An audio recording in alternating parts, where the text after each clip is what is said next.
तो मैथ्स में आप देखेंगे अपन ने 2 वर्ष का यहाँ पर डिटेल लिया है कि आपके 2024 में कितने सवाल पूछे गए थे और 2025 में कितने पूछे गए थे, ठीक है ना।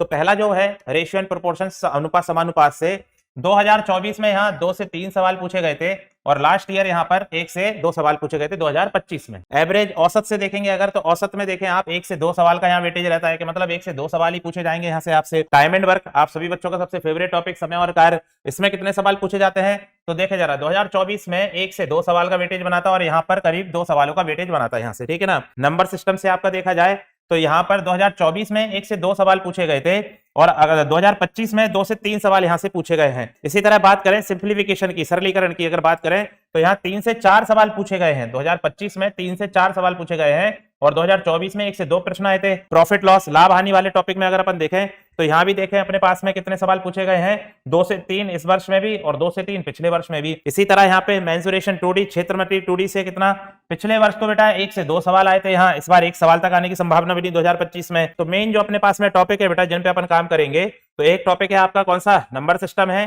ठीक है। एक टॉपिक कौन सा है आपका, सिंप्लीफिकेशन है, एक प्रॉफिट लॉस है। तो ये जो टॉपिक है आपके, जहां पर ये कंपाउंड इंटरेस्ट है, सिंपल इंटरेस्ट है, आपके पास में एवरेज है बेटा, एक रेशियो प्रोपोर्शन है, तो इन टॉपिक्स को आपको क्या करना है बेटा, प्रायोरिटी पे रखना है, ठीक है ना।